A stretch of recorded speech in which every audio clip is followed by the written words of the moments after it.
My name is Danny, owner and partner at Davis Cafe and also at the Crooked Tree. Crooked Tree's been open for 17 years. Davis Cafe, we just opened it for about 7 weeks now. I love what I do, so I've been doing it for 20 years. And if you love what you do, it's not work. So I do it all. I can cook, but I don't cook. I have my partner who's the chef, David Malbecki, at Davis Cafe. He's the namesake of the place. He's an awesome dude, a lot of history, a lot of background. And but I do the front of the house, do all the admin work, and set up the vibe. I'm a concept guy. I'm in the pursuit of happiness. That's the most important thing to me right now.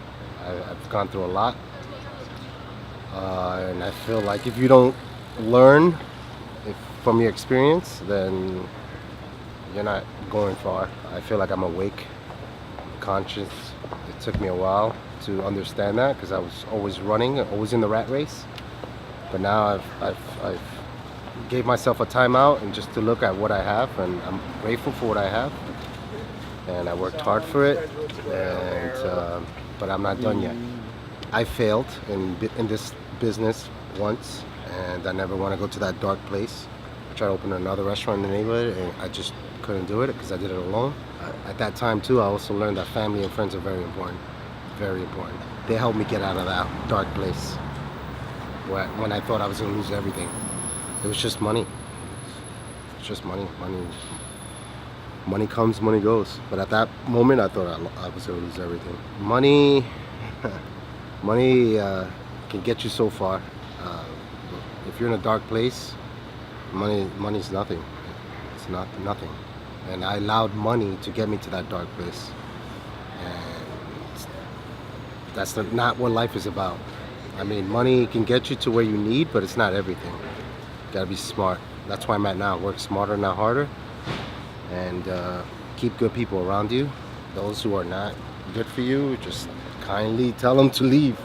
I just dismiss them. Like, you know what? I don't need this. I'm happy all the time. I've been happy for a while. My partner yesterday asked me, I don't know how you can be so calm. I said, I'm in the pursuit of happiness. I don't want to let anyone ruin my day. My mind is just calm. Like, stress would kill you. I'm 38 years old. I've been in the business for 20 years. And being angry and upset doesn't do anything. Dream big. This has always been a dream of mine. And if you want it, you can get it. You just got to really stay focused. And don't let people or things stop you from dreaming. I'm not supposed to be here. I came from the hood, from the Bronx. But I had a lot of odds against me, but I managed. I always had a positive, it's called visualization. I learned that when I was 19, 20. And I've done some, I've gone to some motivational programs. When you're young, you don't see it. As you get older, you see it, and then if you just don't give up. When you know what you want, you feel what you want, and then you see it. You have to see it, and the hardest part is trying to not. The hardest part is when you're having a bad day and things like that, and you're focused on the bad. You're not focused on the good. It's easy in New York to get caught up, but if you allow yourself to see where you want to be, and then you really hold that picture in your mind, you can get there. I've done it with all of my businesses. I have another place downtown, and I also do a catering company, and there's so many other things I want to do in life, and I'm gonna do it.